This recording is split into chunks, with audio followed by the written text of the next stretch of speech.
Hi everyone, welcome back to the Geterbrewed channel. Today we're doing a brew off with 4 of our team members here and 4 different all-in-one brewing systems. So we've got the BrewMonk, the Beacon Brewster, the Grainfather and the Speidel Braumeister, and we're doing 4 recipes with 4 team members. Let's introduce you to the team.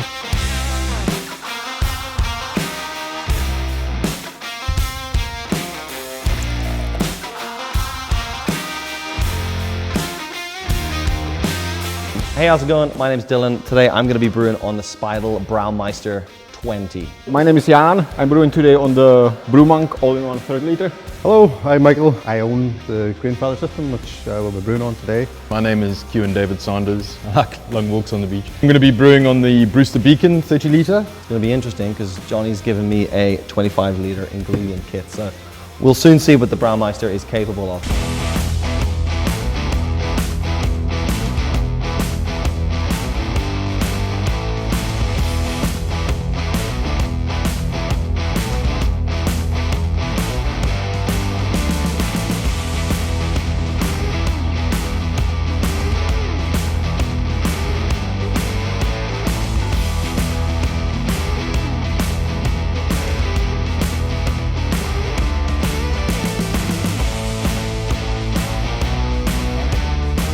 Did meshing in then?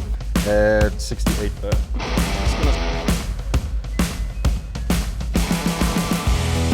gonna mix that.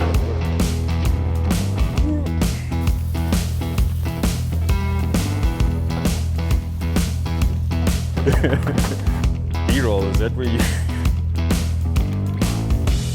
Did you just give us one mesh pedal to use? Yeah, my bad.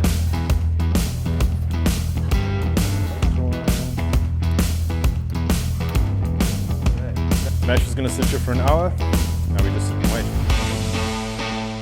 You'll all have just one paddle, all 4 of us? Yeah.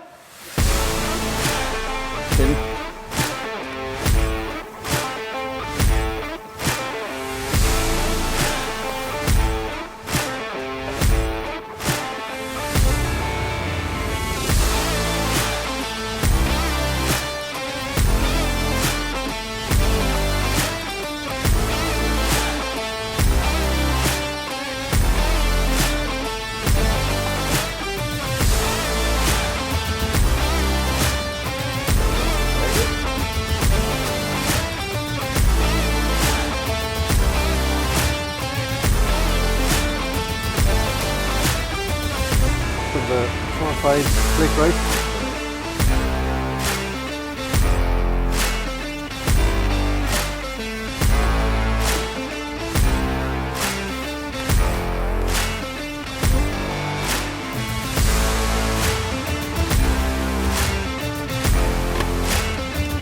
How's it work? 55 degrees, we're going to do that for 60 minutes. Alright, because we're not up on the green, but then there. And let's keep that on there, keep the temperature. Time has elapsed. So this little crow hook diesel. So this is, and then you put these little hooks like that.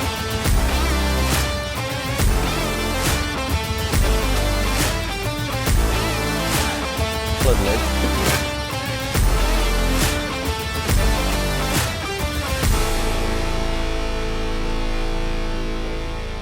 Are these all 25 liters? You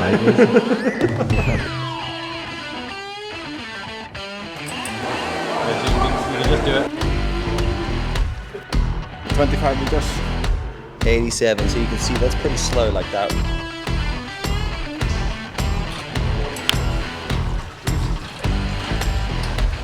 We are using the BrewMonk spod heater here. Just mashed out from 75 degrees. Lift the grain basket out now. Smash this. I'm putting this thing on at some sort of temperature.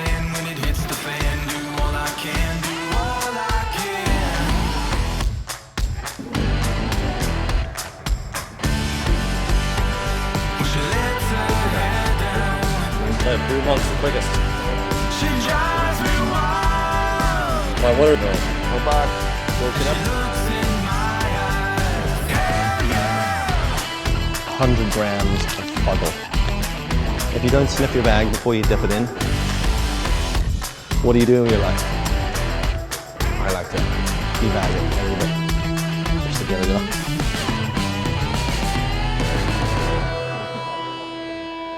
I don't care, it's a double dare. I ain't scared, you best beware, you best beware.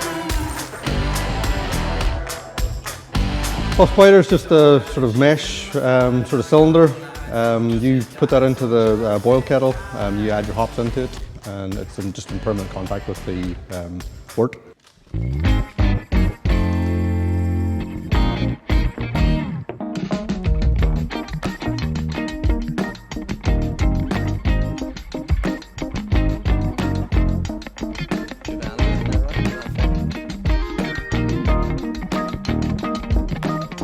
Maybe this is where the Braumeister went.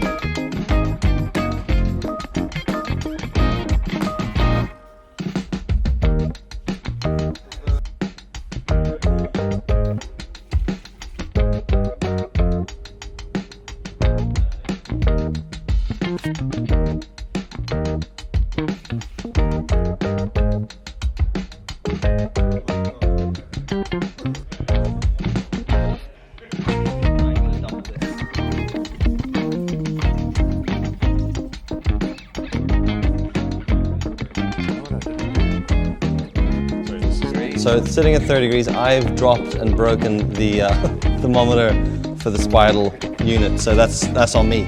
So just be careful, it falls out of the little hole very easily. Johnny's looking at me like this. Idiot. He's correct, I am. When this hit 35 degrees, it slowed right down and it wasn't cooling much quicker. So we're going to use the Linder chiller to crash cool it effectively.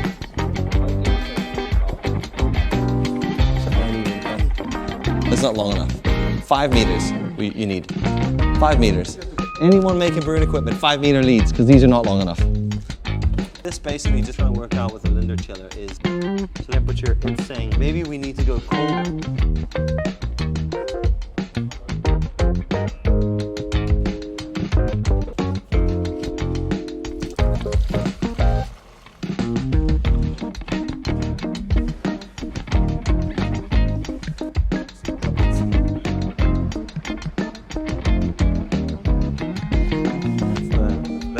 So we're using the counterflow chiller with the Grainfather.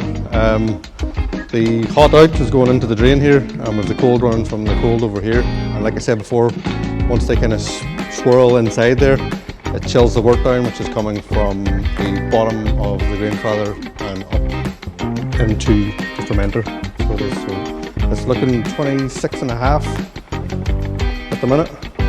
We're going to put Quebec yeast into it, so we probably want that up at about 30 degrees. But with the Grainfather, the good thing is you've got temperature control, so you can set that at whatever temperature you want, especially if it's hot.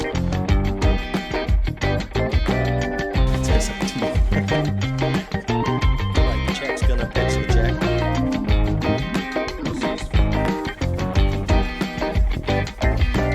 I'll be fermenting my beer at 30 degrees, and that's mean that'll be done in 2 or 3 days. I'm fermenting my beer in the Ferminator. They recently updated their interface, which you can buy, and it looks pretty cool. Here we go, slip it in. This Linder chiller thing it's just a chiller, it's refrigeration, it's not a heating element at all. And the thermostat that it has built into it seems to just register the temperature of the system inside, so the water flowing through the system. It's not registering the temperature of the wort. So we're having to cross-reference it with the thermostat that's inside this one. Oh, you shit the bed. Thinking behind it is pitch the yeast at 21 degrees.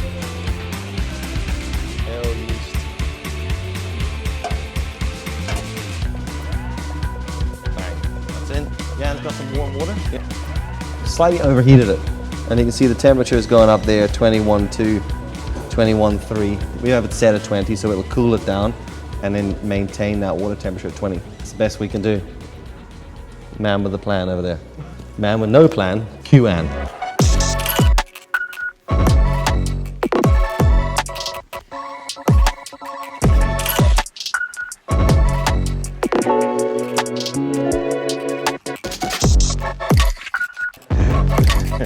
definitely got the color. It's got a little bit of the Rooibos tea taste and aroma coming through. They've just left us.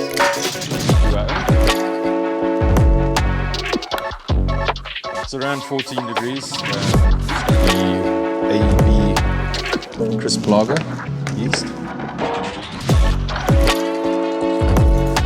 So we're going to be fermenting under pressure with this one. If you want to know more about fermenting under pressure, we have got a full video regarding fermenting under pressure, but basically this is the apparatus. It's been sanitized. Just give it some more. So I'm going to pop the regulator on. Hoping that that pressure will build up to about a 2 bar mark, and then we'll just monitor that over the next couple of days while it's fermenting.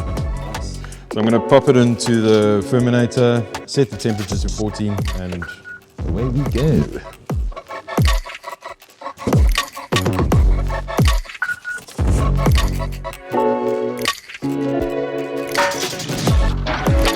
That should be it.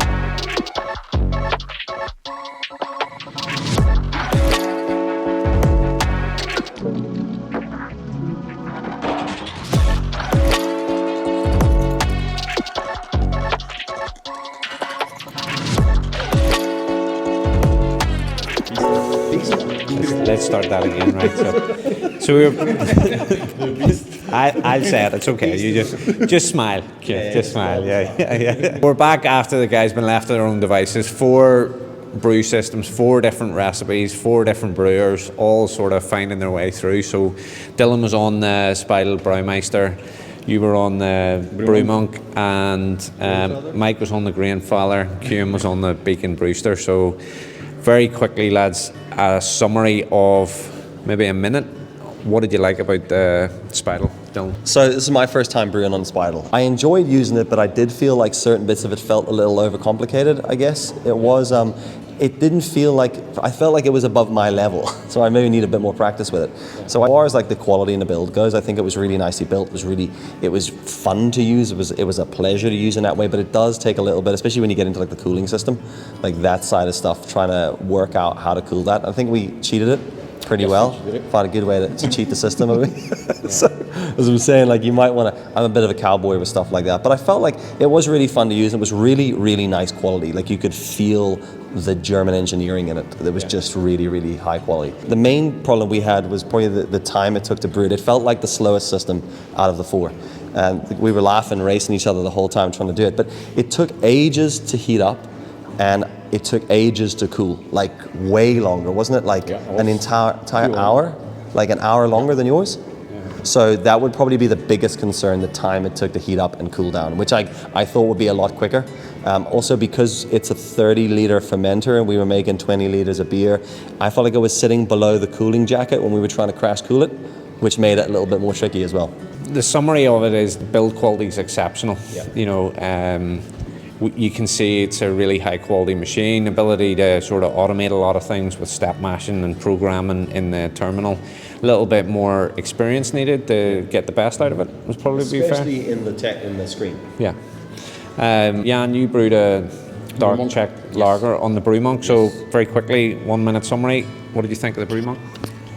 I used the BrewMonk before and I can't complain about it. It's really simple to use and I use just the manual settings, not the automated ones, so that was pretty simple to use. The heat up, we had a competition with Dylan here and I won it. Regarding the cooling, because we used our copperwort chiller, I was cooled in maybe 20 minutes. Very good. And everything was good. Can't complain about it. Any negatives? No negatives for me. It's really simple even for beginner. Just really simple to use. Yeah. See, Dylan, that's how you do a quick 1 minute summary. Mike was up next brewing a Japanese rice lager. Yeah. Sriracha Ace. Yeah, with a Sriracha Ace. So, look, give us a 1 minute summary. You were on the Grainfather? Grainfather, yeah. It's the one I use at home. I really enjoy using it. It's very simple to use. That day I had it worked through the app, so it just buzzed anytime I needed to do something. So it just notifies you immediately. Hop addition, additions like the Protofog tablets and things, you can put that in.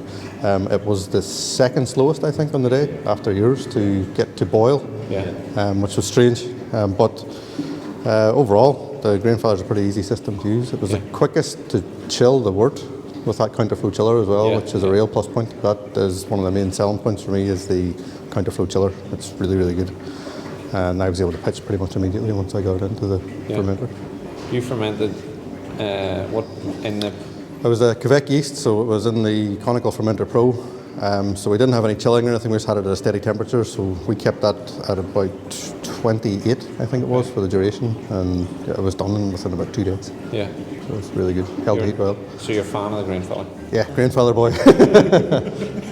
Yeah, so Cian brought a little bit of his tradition into this recipe using Rooibos tea. Now I would call it Rooibos, but he corrected me, and I'm getting there. Rooibos. So, and brewed it on the Beacon Brewster from Brewvolution. So, quick 1 minute summary. Yeah, I think being pretty new to all grain brewing, I got no idea what I'm doing in the first place. But it's an easy system to use. So for beginners, it's perfect. You push the button, it's going to do what it needs to do. Yeah. It's got settings that you can adjust. I think for a better brewer, it might be a bit limiting that with the functionality, it's not quite there to start doing some crazy new things kind of thing. But as a beginner brewer, as a part-time brewer, I think that little system is great. Yeah. Put it under pressure in plastic. In the Firmzilla, yeah. And that was those little Firmzillas do the thing quite nicely. I did mess up on the pressure in the beginning, but so under user error, there was some faults, but yeah, it was perfect. It's an inexpensive little fermenter. Does exactly what it needs to do, kind of thing. So we distribute for all of the machines that we've chatted about today, and we've great relationships with all the different companies. So Speidel, German engineering, you know, exceptionally high build quality. You get what you pay for in terms of that, you know, build quality. It is an expensive unit, but some people like to go up in at that upper tier in terms of build quality and things. Then we would have the BrewMonk, again, exceptional relationship. We distribute in the UK and Ireland for Browland, who own the brand.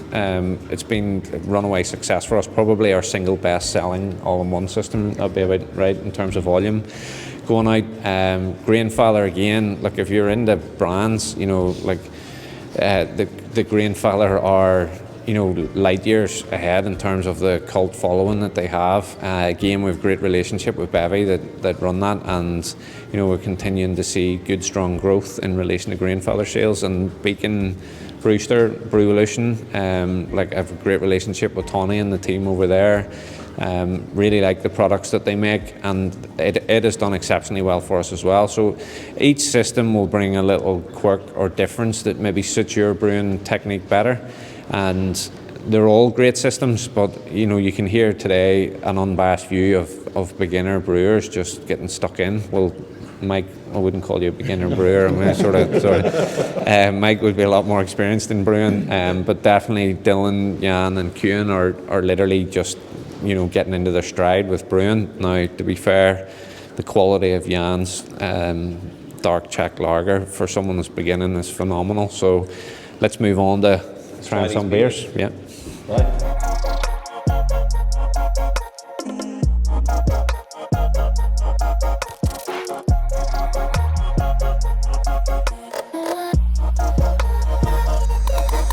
We used the AI can. Kevin packaged all the different beers in the cans for us, so like everybody's stuck in. Oh,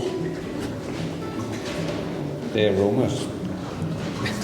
And this megabyte. I don't know why I'm smelling the mic. The aroma in this here is the bit that I really like. It's a style that I think is going to come into trend in the near future. You can already see it moving that direction. So the Sriracha Ace on it, on the nose, almost like it's like a herbaceous sort of note in the undertone, and like a fruitiness as well. It tastes great. Yeah. Yeah, it's like great drinkability.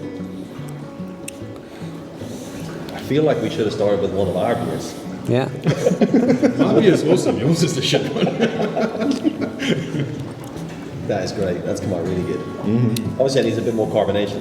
Yeah. Yeah, yeah. You know, you can those cans. But It's, Yeah, yeah. it's got a very different smell to taste. I think when Yeah. you smell it, you get that fruitiness, and then as you taste it, it's the herbiness. I would say a little bit danger one. Yeah, I like it. Sriracha Ace is one of my sort of favourite hops. It's been a while since we've had it in. I was the first one to open the box when it came in to bring some home. I really like it. Like I said in the video, it's a bit controversial. A lot of people don't really like it. It has a bit of a dill smell, so it does, which I think, or aroma even, that a lot of people don't like. But I'm getting a lot of citrus, sort of orange with that as well. So I'm like, and it's something different. It's not your normal hop. There's sweetness as well, like, but I'd probably like it a little drier. Yeah. The carbonation probably needs a little bit more time. But Yeah, we forced carbonated it this morning and just in a bit of a rush to get another job suited. But video. So just didn't maybe spend enough time doing that. But I think when it is carbonated, it'll be quite a nice drinkable beer. Yeah. Totally.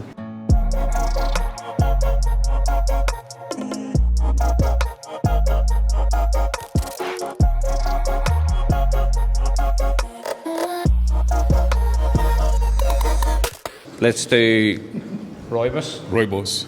Yeah. Said that right? Yep. Go for it. We're going to call it the Gooi Rooi. They've called it tea beer, but Gooi Rooi as in throw red. Right, okay. Yeah.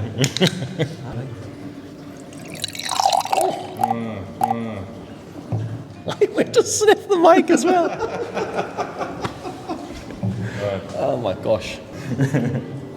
Beaut colour. Colour's lovely. Colour's great. Yeah, colour's stunning. Oh my god. It's definitely got you would know there's something unique in it. Yeah. You know, it doesn't smell like a normal beer. I'm getting like honey, and yeah, you definitely got a tea, but there is honey in the background. Yeah, there is definitely.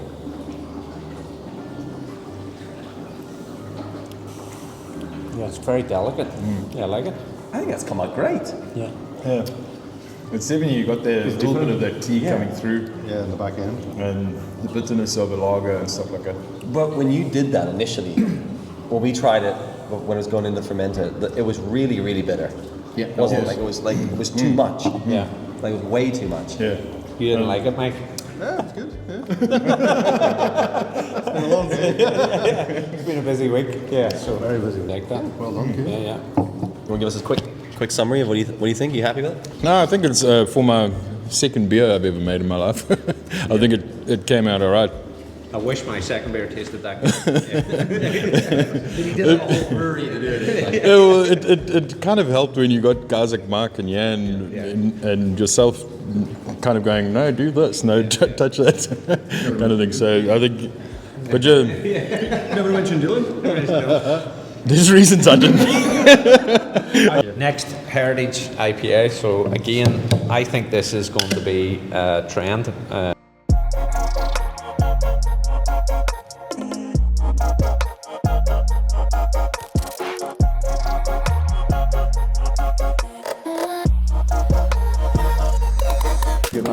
Stuck in. It smells good. I have to admit, I also kind of just brewed mine and then left. But the rest of the boys carried on keeping an eye on the beers as they went, and I just went, lads, we'll just look after that. So if it's successful, it's probably not going to have to do with me. So this is a traditional Heritage IPA recipe using traditional Heritage IPA malt. Yeah, so heritage malt and noble hops. Yeah. So it was, And there was a bit of, because we used to use a bit of sugar in the old recipe, so a bit Yeah. of dextrose. chucked a lot of dextrose in. What did we forget to put in there? There was something I forgot. We found it afterwards. something you forgot. Yeah, but I think it was the right decision. You know, it's come out quite good. To be honest, I'm happy with how that's come out. I think that's quite nice. It's really mild and easily drinkable. I think I it's would totally agree. The drinkability on it's great. Yeah. You know, it's almost as easy drinking as a lager. The Yeah. crushability there. But, Yeah. yeah, no, non-offensive, balanced. Quite, you know, it's got a little bit of sweetness, a little bit of bitterness. I like it. Yeah. So you could drink it all day. and that's a nice recipe, I think, for someone like me who, when I homebrew, I always overcommit and make something too complicated. I think that's the sort of thing I'd quite like to make at home, actually. I think that would be deadly on cask. Yeah. Well, You know what I'm saying? it's flat enough to be on cast. Yeah, yeah. Yeah. No, that beer, you can see why that should be in a cask. Right, what are we on now? Czech Dark Lager.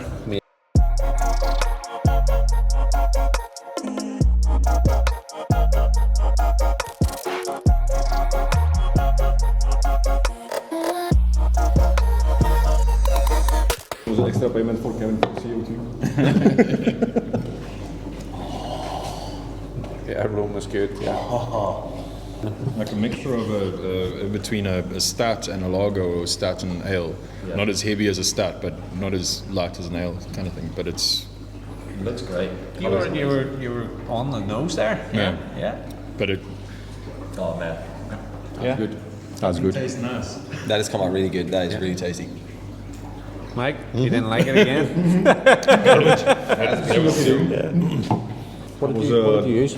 Dingemans malt and what hops I used? It was a Saaz, I think. Yeah, and Kwijk yeast. Yeah. The unique thing you'd think with this is the yeast, I think, has made it exceptionally clean. The drinkability is incredible, and I really like that roastiness that you get in the sort of back of your mouth with it. Yeah, look, outstanding. Yeah. I gotta say, for sort of leaving you to it, and I came in, did the introduction, the video, and then went, look, I need to go to the office, and come back. Beers are incredible. There's not an imperfection in any of them, to be fair. I really was excited to see Mike's Sriracha Yeast Japanese rice lager, because it's the type of beer that I've been enjoying drinking in the sunshine. But to be fair, pleasantly surprised at just how good the Rooibos was, because it's something we haven't worked with before. Heritage IPA, I would put that in cask if I was doing it again. And definitely the Czech Dark Lager.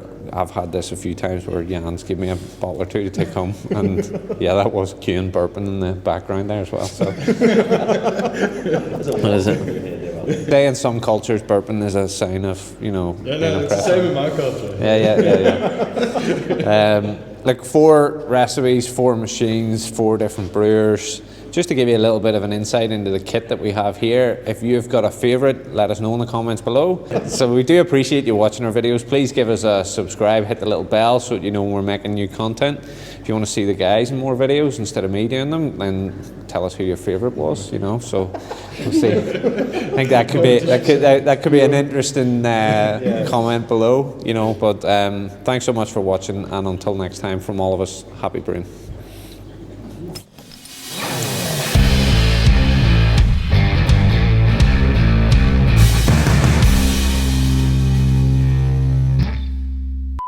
You're supposed to be badass, lads, not laughing. Yeah.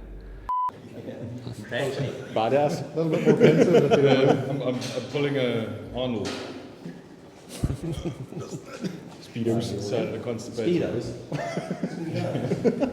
Yeah, don't say you're brewing on the Speedo system.